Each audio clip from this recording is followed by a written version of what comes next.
Bonjour tout le monde et bienvenue à ce cours de biologie cellulaire.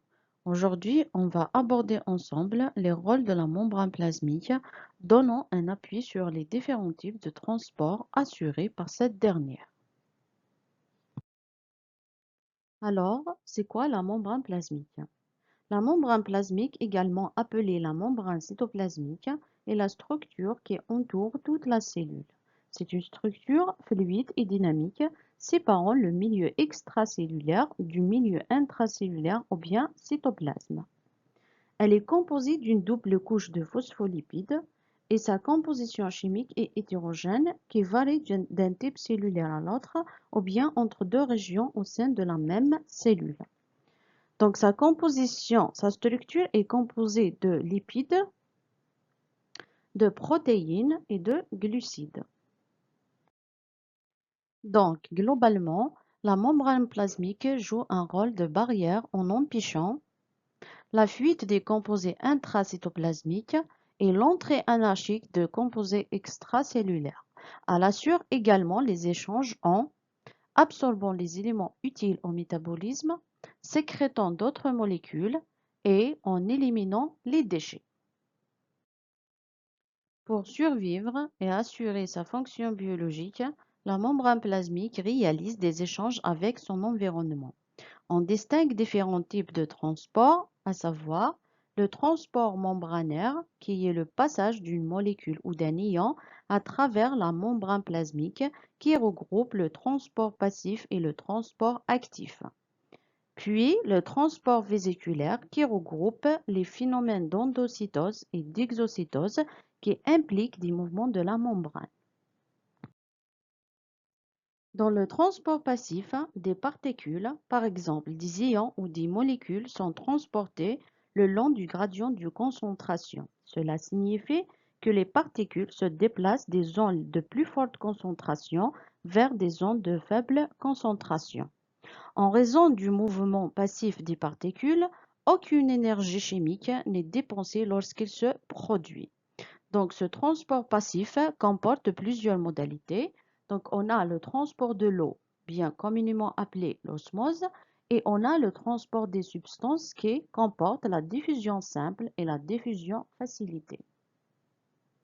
Commençons par le phénomène d'osmose qui est le transport de l'eau, qu'on peut définir simplement comme le transfert de l'eau du milieu le moins concentré en soluté vers le milieu le plus concentré en soluté, ou bien de la solution diluée vers la solution concentrée jusqu'à l'obtention d'un équilibre.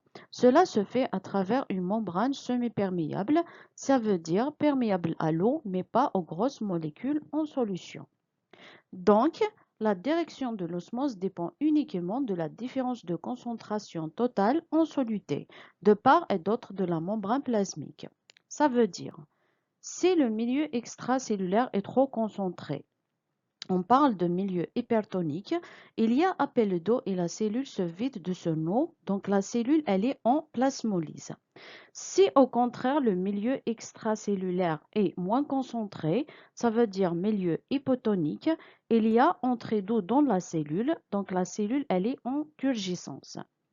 Et finalement, si les deux milieux sont à concentration égale, on parle d'un milieu isotonique et là la solution elle est en équilibre.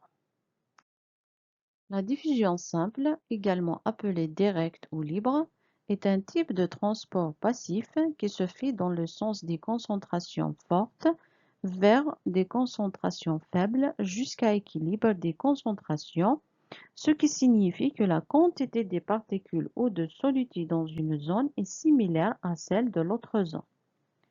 Les caractéristiques de la diffusion simple sont absence de saturation, absence de spécificité de régulation et enfin une certaine lenteur car les molécules doivent se dissoudre dans la double couche de phospholipides avant de passer à l'autre côté.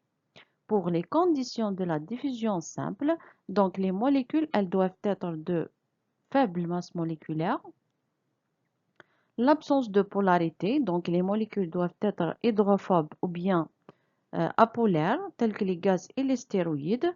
Et enfin, la dernière condition, c'est le gradient de concentration où le déplacement de la molécule repose sur la différence de concentration de part et d'autre de la membrane.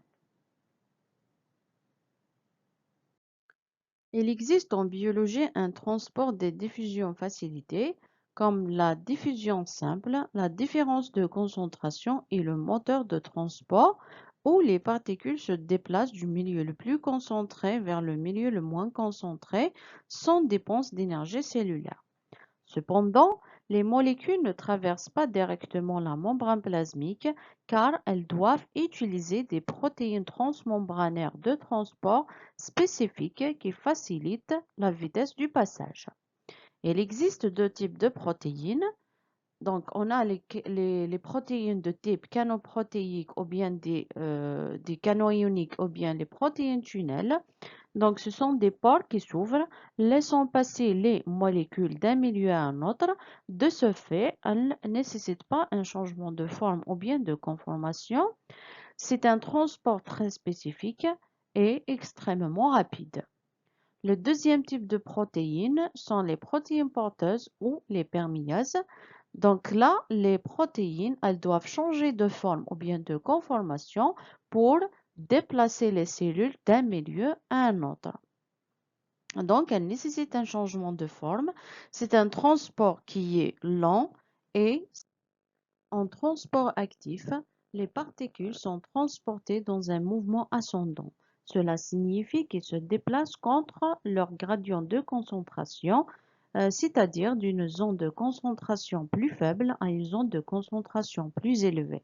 Parce que le mouvement est en montée, ce processus nécessite l'énergie chimique sous forme d'ATP. Il existe diverses modalités du transport actif selon qu'il soit simple ou couplé. On parle de transport simple ou unipore lorsqu'une seule molécule passe à la fois à travers le transporteur. On parle d'un transport couplé sympore lorsque différentes molécules passent à la fois à travers le transporteur dans le même sens.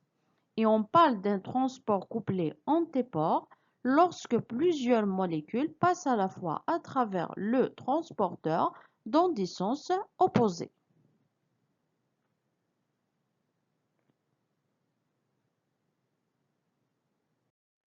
Passons au transport vésiculaire. Ce type de transport s'effectue dans le cas des particules trop grosses. Ce transport nécessite le mouvement de la membrane plasmique. On distingue deux types, on a l'endocytose et on a l'exocytose. Commençons par le phénomène d'endocytose. Donc l'endocytose, c'est le transport de grosses molécules vers l'intérieur de la cellule. Les particules s'attachent au revêtement fibreux de la membrane plasmique, puis il va y avoir invagination de la membrane plasmique et formation des vésicules englobant les particules. Il existe deux types d'endocytose. On a la phagocytose et la pinocytose. Passons au deuxième type de transport vésiculaire qui est l'exocytose. Alors, c'est quoi l'exocytose? Donc, l'exocytose, c'est l'élimination des particules vers l'extérieur de la cellule. Les substances sont enfermées dans des vésicules, puis ces vésicules fusionnent avec la membrane et ils vont déverser leur contenu dans le milieu extracellulaire.